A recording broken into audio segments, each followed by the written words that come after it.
What are you blowing up? That's how my guest this week, Genesis Amaris Kemp, talks about transformation and transition, what she calls TNT. As she shares her career journey, she highlights some important decision points that led her to reflect on her own career goals, how well her organization's cultures fit her needs, and how she could achieve the greatest level of fulfillment. She also shares important questions and insights to help you think about your own career path.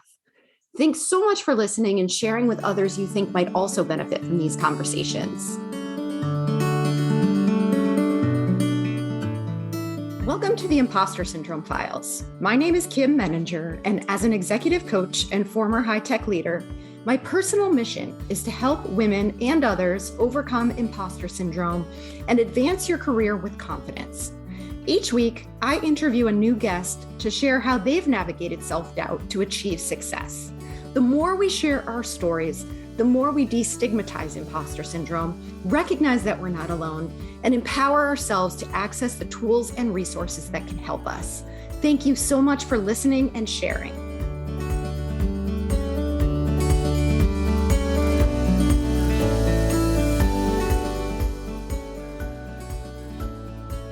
Welcome, Genesis. I am so excited to talk with you today. Can't wait to have this conversation. But before we do, I'd love to invite you to share a little bit more about yourself. Well, first and foremost, I want to thank you so much for sharing and holding space with me, Kim. And to your audience, everyone, my name is Genesis Amaris Kemp. I am a wife, first and foremost. I'm also a podcast founder and host of GEMS podcast, where I focus on three main core pillars, which is educational, inspirational, and motivation, while intersecting the dots for diversity, equity, inclusion, and belonging. I also have two books out on the market that I wrote. So they're entitled Chocolate Drop in Corporate America, From the Pit to the Palace, where I really wanted to just share my stories of what I went through working in a male-dominated field, such as oil and gas for 12 years and in corporate America for a total of 15 years. I wrote the book not just for people who look like me, but anyone who has been slighted on the job in any way, just to let them know that you can take the power back when you have ownership of your own career. And just because they try to place you in a box does not mean you need to stay in the box. And I do visionary life coaching. So anyone that is interested in just climbing the corporate ladder, transitioning from that corporate to entrepreneurship bucket, or just overall making some changes in their life holistically that complements who they are and not what the world wants them to be, I'm your gal. And that's a little bit about me. Oh, thank you. I love what you're doing and what you're talking about, and I can't wait to dive in. So I want to start, if it's okay with you, by asking you a little bit about your own personal journey. You mentioned working in a male-dominated space, working in corporate America. What was that like for you? Ooh, so it definitely had its challenges. And when I say challenges, there were good challenges as well as bad challenges, highs and lows. So working in a male-dominated field such as oil and gas, you don't always see a lot of women. So women are a minority in that field. And then if you put the race factor into it, you don't see a lot of people that look like you that may be at your level or higher, or there may be a few, especially whenever you get up to the board of directors. And sometimes that's kind of hard in order to, really plan out your career and really see the trajectory. If you don't see anybody that looks like you in upper level position, it makes you wonder, do I have a chance to get to that level if I don't see anyone at the seat that looks like me? And then depending on how you come into an organization, like what some people may not know about me is I started over in my career twice in the oil and gas space. The first time I started as an imaging clerk. So when I was in high school, and then from imaging clerk, which was so boring, y'all, scanning papers all day. And I'm just going to be frank, I actually fell asleep at work one day, but luckily my supervisor gave me grace where she tapped me on my shoulder and woke me up. And then that was my aha moment where I was like, okay, I need to get out of this role and I need to do something else that brings me more fulfillment and worth. So then I quickly began the art of networking internally and externally. And that led me into project management. And from project management, I went into HSC. So that's health, safety, and environmental. Then after building the safety program from the ground up with my same supervisor who woke me up, when she left to go to a Fortune 500 company, I was given her role because I was the only one who knew about the safety program and everything that went involved with building it. So then I was like, okay, I'm in this management position. I don't have an assistant. I have to run two shops, so like a warehouse and a fabrication shop, plus like, make sure the project managers have what they need, make sure health and safety is covered, as well as environmentally. And then I was like, okay, when she was here, she had me. This is totally not fair. So it's like I'm doing double the work and etc. So another went off. And that led me to start looking externally because I wanted to work for a bigger company. I knew I wanted international ties, meaning the ability to work internationally or to have opportunities to travel with the company. And then I really wanted more diversity because I come from a diverse background. My dad was South American and my mom is Caribbean, and I'm first generation American, meaning I was born in America, but my parents are not. So that was just something I was super passionate about. So when I got the opportunity for a Fortune 500 company, I had three job offers on the table. The one I selected was the lowest paying position. And I know you're probably like, that's so crazy. And the reason why I did that was because I thought about brand by association. Everyone knew this brand of the company. So I knew if I had that company on my resume, if I wanted to jump ship, it would make me more marketable to other Fortune 500 company. So I had to be strategic. Yes, I wanted to chase the money. Believe me, y'all, I did, because I was like, where the money resides, where the money resides. But then I was like, let me think about it realistically. And hindsight 2020, looking back, I'm glad I made that choice because the other two Fortune 500 companies went under, especially in the pandemic and leading up to it. So when I got that job, I was a little shocked because they brought me in as an administrative assistant, even though, y'all, I just said I was an HSC manager. So I was like, it felt like a slap in the face, but it did teach me to humble myself. And sometimes you have to take steps backwards in your life in order to analyze where you want to go and really see the big picture and not get so consumed on the title, because the title does not make you the person. Who you are is more than just a title. Yeah, that's really powerful. And when you talked about taking the lower salary role, my first thought was, ooh, what was the benefit of doing that, right? So what were the things that this position offered you that you felt were worth it? Like you talked about it being an opportunity to learn more about yourself, and it sounded like it got you out of a situation that wasn't ideal for you. How did this help you move forward? So one, it helped me really just balance between schoolwork and work, because I was going to school full-time at night, plus working a full-time job. Around the same time, I was with my now husband. We were dating, but quickly approaching engagement. And then, now we're married. So I think that helped me balance, because what a lot of people don't realize is oil and gas can be very taxing and time consuming. And when you're on, you're on. So just taking a lesser role really allowed me to just really focus on my schoolwork and not be so drained if I would have came in at a higher position that really was demanding and where it wanted me to travel off the back and et cetera, because I knew that would affect me going to school. I also, in that role, like taking the step back, I realized that I did not want to be a psychology major anymore, even though I was already in the program for 2 years. And I did not realize that with psychology, it would be hard to find a job unless you have that master's, or if you get your doctorate in psychology based on what you want to practice. And the reason why I was doing that is because I really did want to go to medical school, but I knew that my parents didn't necessarily have the funds to pay for it, since I had an older brother who's an engineer and they already, foot the bill for him. So I didn't want to be another burden. I'm sure they would have made sacrifices, but I just wanted to do it on my own. So when I transitioned to that company, I found out some of the benefits were tuition reimbursement, which was a great perk.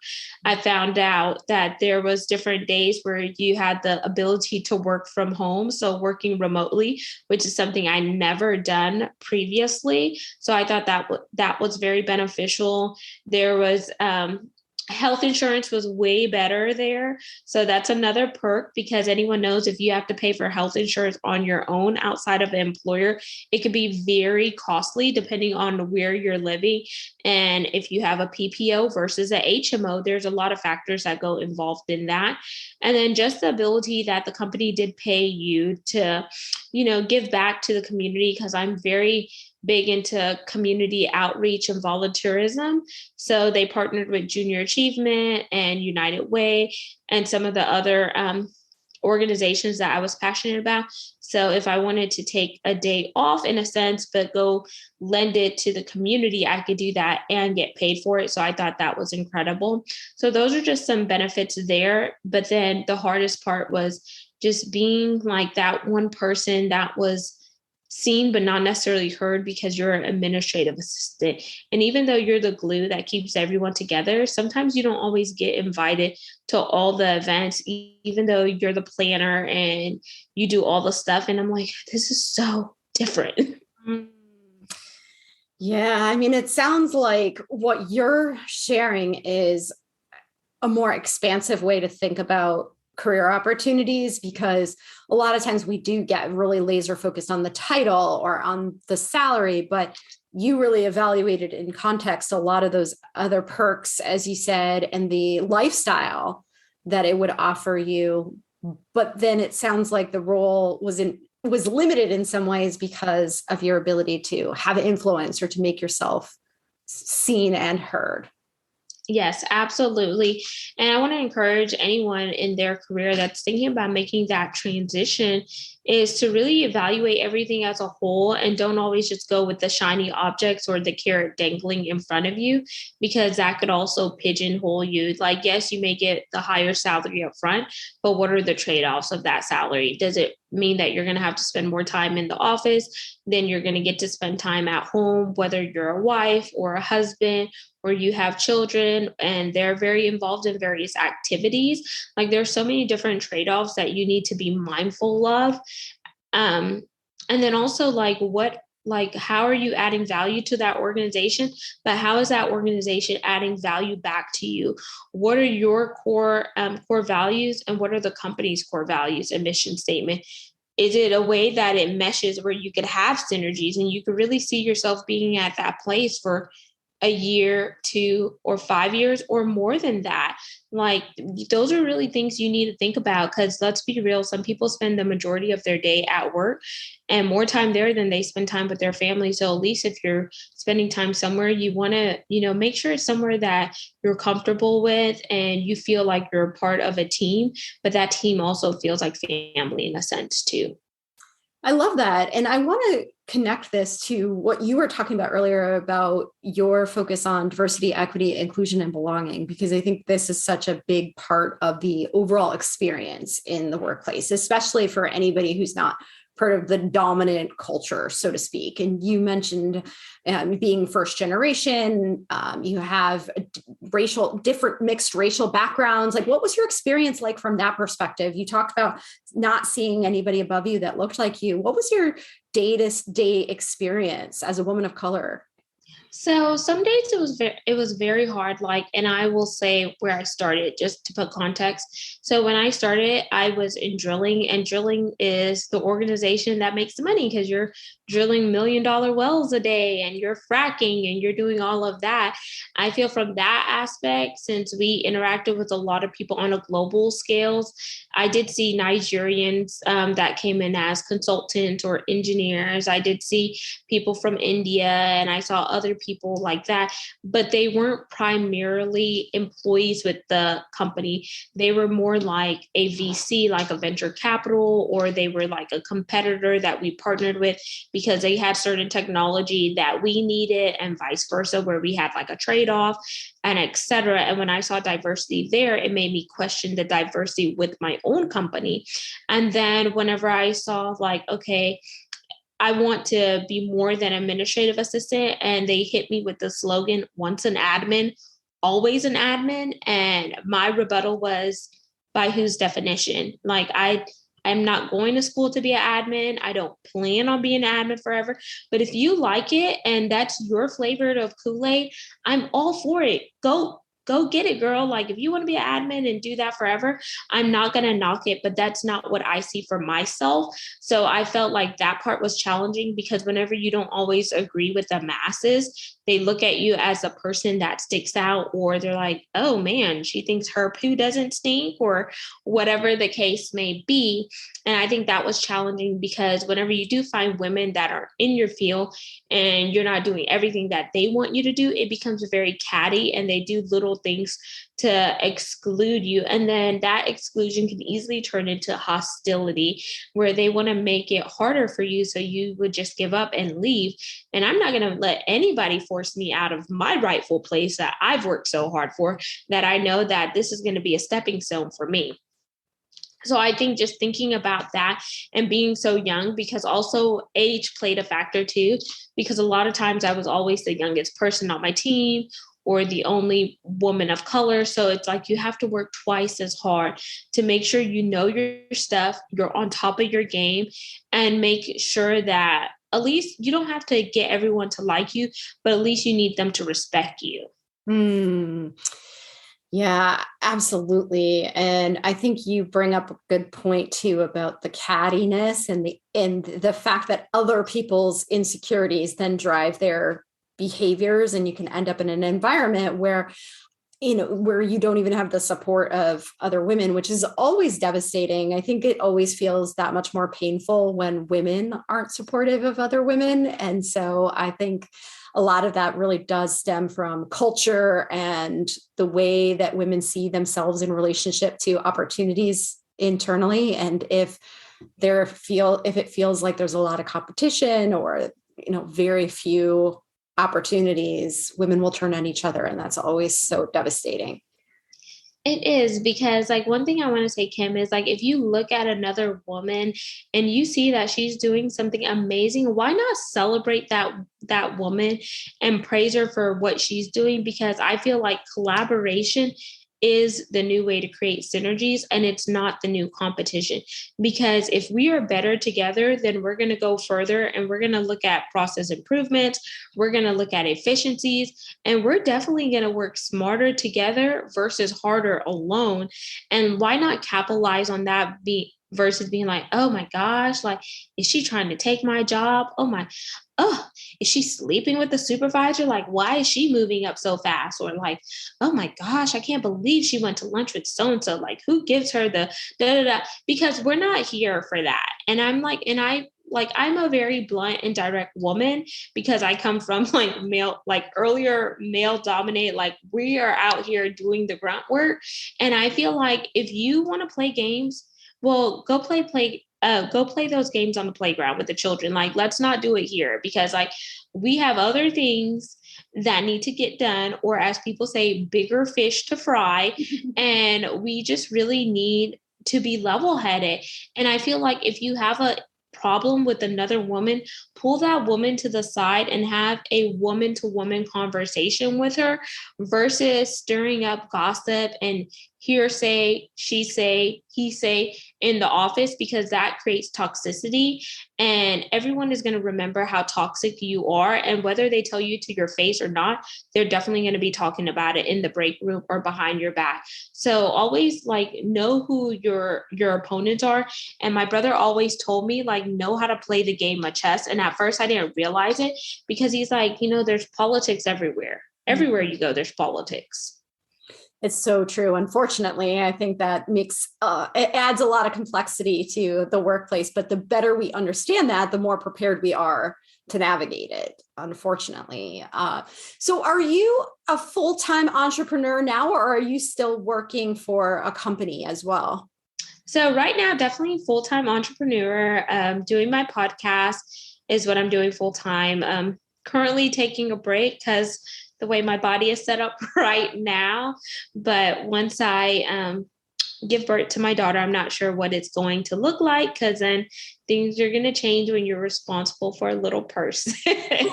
Absolutely. But what an inspirational mom you will be to your daughter when she joins you. How do you think about the experience now that we've been through so much change in the workplace over the last couple of years? Do you feel optimistic about how things are changing from a diversity, equity, and inclusion standpoint? Do you see continued opportunities there? Like, what's your perspective on that as we look to a future of work scenario? I definitely feel optimistic because things have changed, where more people are waking up to who they are, and by really finding their voice and not allowing like a organization to define their voice or where they could go. Hence the Great Resignation. So I think the pandemic has been a blessing to some and a curse to others for various reasons that I may not get into right now. And then I also see the after the two pivotal moments like the Black Lives Matter, also known as BLM, and the Stop Asian Hate, more people woke up to like, okay, there's definitely a problem in our society where it comes to racism. And I feel like racism was already there. It just wasn't up in your face, or it wasn't broad on TV. So it didn't make you like question like, oh, wow, is something like that really happening? So I think those two movements were definitely great. And I think that is definitely helping turn the future of, work cultures and environment, because people are being more conscientious on what they're doing and what they're saying, because they know if they do or say something that is not in the right frame of mind, that they could be liable for it, because we saw so many different lawsuits that came up. We saw how different companies stopped endorsing others and vice versa. And I think like sometimes you have to hit people where it hurt. And it's that pocketbook, like, money talks and people walk. So like, if you're not doing something that is adding value, or if you're doing something that's segregating somebody or calling somebody out, you're going to pay for it, whether you pay for it now or if you pay for it later, monetary wise, where, your business starts to plummet.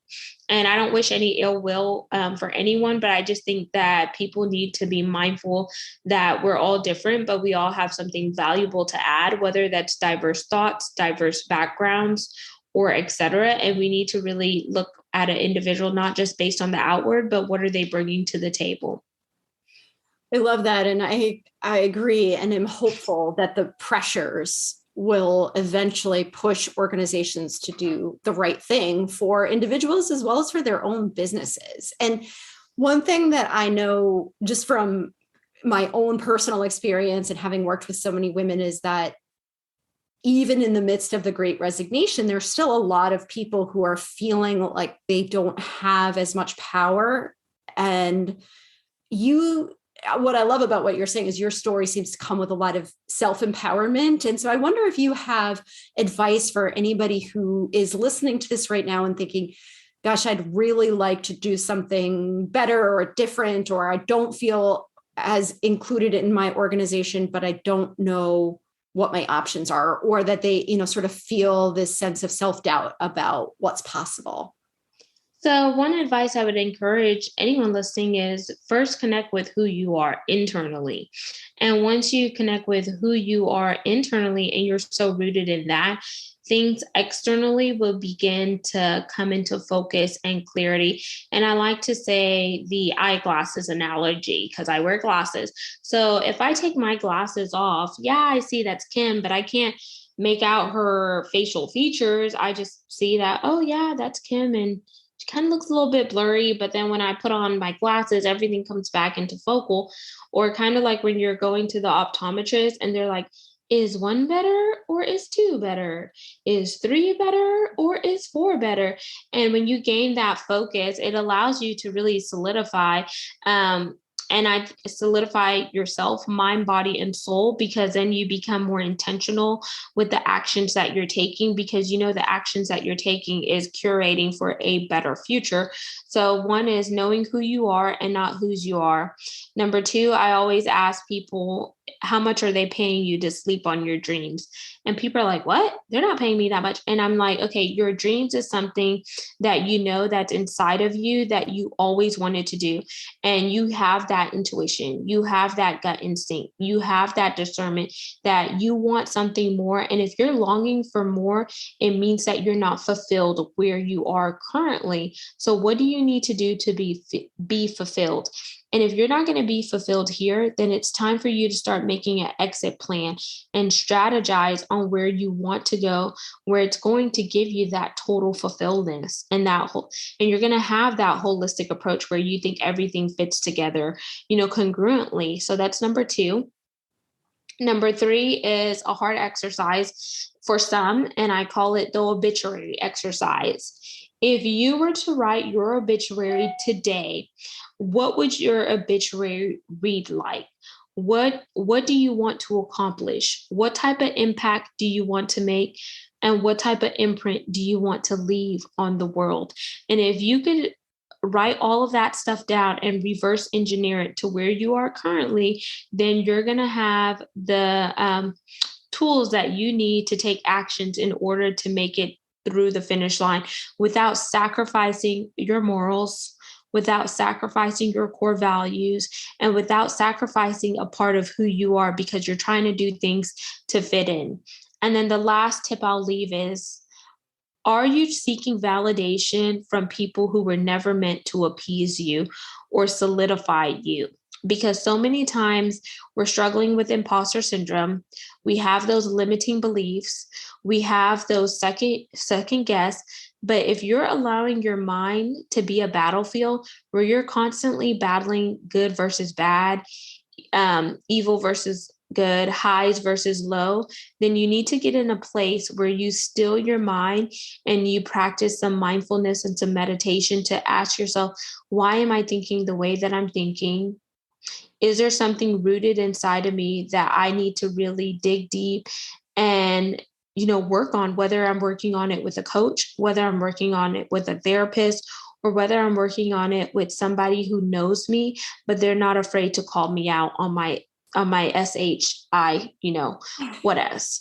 Because sometimes it's hard to look ourselves in the mirror. And if you can't look yourself in the mirror and answer some of those things truthfully, then you're not ready to make that transition. And by making that transition, that's how you're going to have the transformation. So I like to tell people, what's your explosives? What are you blowing up? My TNT is transition and transformation. So let's blow some stuff up together in a holistic way, not in a, evil way. Love that so much. There's so much power to what you're saying, Genesis. And I know that this is part of the work you do. So where can people find you if they want to learn more and connect with you? Yeah, so you can head on over to my website, which is genesisamarisKemp.net. And I'm going to also spell it. So it's GenesisAmarisKemp.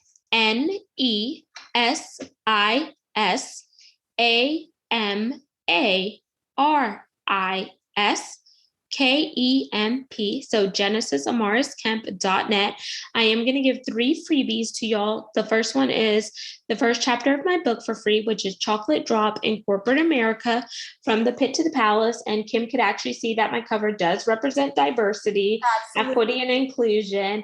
And then the subtitle is From the Pit to the Palace. Then I have 2 health and wellness products that I'm giving because I do have a health and wellness business. So the first one is a health assessment that's free. And the reason why I focus on health is, what good is having that wealth? That's what I'm going to say, that wealth or that financial freedom, if you don't have optimal health to enjoy the wealth that you acquired. It's not going to be good if you're sitting up in a doctor's office or laying up in a hospital room, but you have all this money in the bank, but you can't enjoy it because you didn't do what you were supposed to health wise. And then the second one is a Kiani Sunrise, which is a superfood, super nutrients like pack.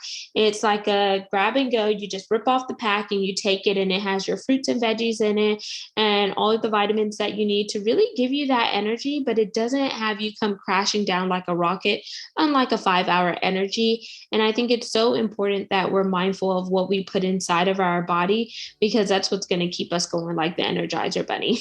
I love it. And so we will link to all of that in the show notes to your website, so everyone can access those generous gifts that you're willing to offer and can find more, learn more from you and connect with you. So thank you so much for sharing your inspirational story, Genesis. I really appreciate it. Thank you so much, Kim. And I also want to mention all of my social media stuff is also on my website. So it's a one-stop shop. Perfect. All right. So thanks again. Thank you for listening to the Impostor Syndrome Files. If you're listening to this, chances are you struggle with imposter syndrome or other confidence issues too. Please know that you are in great company. As an executive coach and former high-tech leader, I spent years battling imposter syndrome.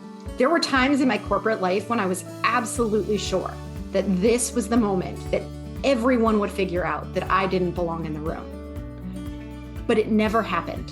And through the years, with the help of research, coaching, and other resources, I've learned to help myself and others overcome self-doubt and advance our careers with strength and confidence. If you'd like to continue this conversation, please join my Leading Women Facebook group, where women of diverse roles, levels, and backgrounds come together to ask questions, share challenges, and support one another in a safe, trusted space that's difficult to find in the workplace. Check out the link in the show notes for more information on how to find us. And please join us again next week for another episode of the Impostor Syndrome Files.